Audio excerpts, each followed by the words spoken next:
आगामी गणेशोत्सवाच्या पार्श्वभूमीवर कोकणात जाणाऱ्या चाकरमानी आणि गणेश भक्तांचा प्रवास सुखकर आणि सुरक्षित व्हावा यासाठी रायगडचे पालकमंत्री भरत गोगावले यांनी मुंबई गोवा महामार्गाची प्रत्यक्ष पाहणी केली। पालकमंत्री भरत गोगावले यांनी खारपाडा, वडखळ, नागोठणे, कोलाड आणि माणगाव बायपास या अत्यंत महत्त्वाच्या टप्प्यांची पाहणी करत महामार्गाच्या सद्यस्थितीचा आढावा घेतला।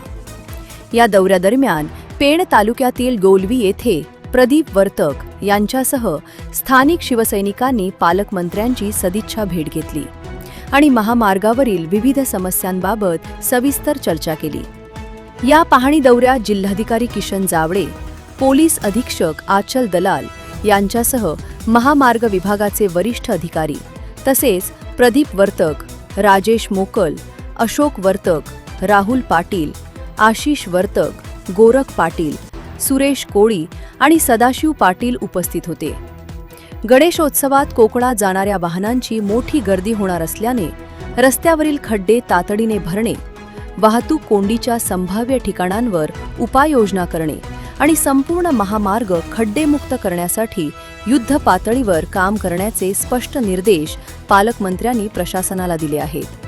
गणेश भक्तांच्या प्रवासात कोणताही विघ्न येऊ नये यासाठी महामार्ग यंत्रणा पूर्णपणे अलर्ट मोडवर आहे। सर, आज पाहणी करताय मुंबई गोवा महामार्गाची, पाहणीवर पाहणी होते, काय रिझल्ट आहे? आमची पाहणी आहे ही प्रॉपर पाहणी आहे। आम्ही कटआउट बिटआउट काय हे बघत जाणार नाही आहे। आम्ही रस्ते बघत चालू म्हणून आम्ही पहिला स्टॉप इथे घेतलेला आहे आणि आम्ही आज जे पालकमंत्री पद स्वीकारलेलं आहे ते काहीतरी जबाबदारी आहे। आज आमचे कांदे जे व्यापारी आहेत, जे वडकळच्या नाक्यावर जुना जो रस्ता आपला हवे जात होता त्यांची पण काही मागण्या आहेत, त्या पण आता आम्ही कलेक्टर साहेब, आम्ही तहसीलदार प्रांत, आमचे अधिकारी रोडवाले यांच्याकडनं करून तोही सोडवतोय। आणि आता येणारा जो गणेश उत्सव त्याची आमची सगळ्यात महत्त्वाची जबाबदारी आहे। आज आमची शांतता कमिटीची मीटिंग झाली। आज आम्ही सगळ्या अधिकाऱ्यांना घेऊन आता आपण माणगावपर्यंत चाललोय आणि हा माणगावच्या आणि हा मधला ज्या ज्या ठिकाणी अडचणी आहेत त्या आम्हाला दूर करायच्या आहेत की आमचे जे काय चाकरमाने जातील, नुसते रायगडमधले नाहीत, मग रत्नागिरी असतील, सिंधुदुर्ग असतील, अदरवाईज जे काय जातील लोक, त्या सगळ्यांचा प्रवास सुखा समाधानाचा व्हावा ही आमच्या त्या पाठीमागची भावना आहे। बाकी आम्हाला चमकेशगिरी करायची नाही।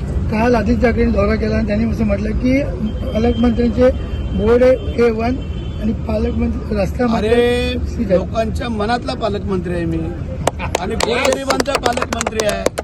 आम्ही या मोठ्या लोकांचे पालकमंत्री नाही आहेत। आम्ही रस्त्यावरून चालतो, हवेतनं चालत नाही आहे। त्यामुळे आता जे आम्ही काम करतोय ते प्रॉपर चॅनलने सगळ्या अधिकाऱ्यांना घेऊन आम्ही काम करणार आहोत। आता आमचे सगळे नॅशनल हायवेचे, PWDचे, बांधकामचे, कलेक्टर, SP सगळेच अधिकारी आणि आमचे सगळे हे पदाधिकारी आम्हाला काम करायचं आहे। आम्ही सांगितलं ना मगाशी शांतता समितीत, जर गव्हर्नमेंटकडनं जर काय कुठली बाब येण्याला लेट झाली तर आम्ही आमदार आहोत, खासदार आहोत, मंत्री आहोत, आम्ही त्याच्यामध्ये हातभार लावू।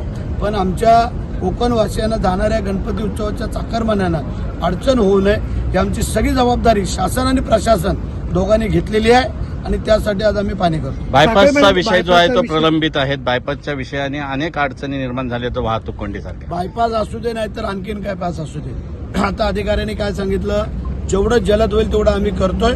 आणि आम्हाला काय जिथं खड्डे पडलेले ते राहता कामा नये। खड्ड्यांमुळे ट्रॉफिक स्लो होते आणि स्लो झाली का त्याची ट्रॉफिक जाम होते, ती होऊ नये म्हणूनच आजचा खर्च। एकूणच वाहतूक कोंडीच्या विषयासंदर्भामध्ये मगाशी शांतता कमिटीच्या बैठकीत रायगड पोलिसांचं विशेष कौतुक आपण सर्वांनी केलेलं आहे। रायगड पोलिसांची जी काही वाहतूक कोंडी होऊ नये यासाठी जी उपाययोजना असते त्याबद्दल जे काय आहे, जे काम करतायत त्यांना शाबासकी देणं गरजेचं आहे आणि ते आम्ही दिलेले आहे। कारण त्यांच्यावरती मोठी जबाबदारी असते, वादविवाद होऊ नये, भानगडी होऊ नये, काय होऊ नये, ट्रॉफिक आली काय आली, पोलीस सगळ्या बाबतीत पोलीस, मग त्यांच्या वेळेला अशा वेळेला काम करणाऱ्यांचं जर नाही आपण करायचं कौतुक तर कधी करायचं। जनोदय करिता विनायक पाटील, पेण।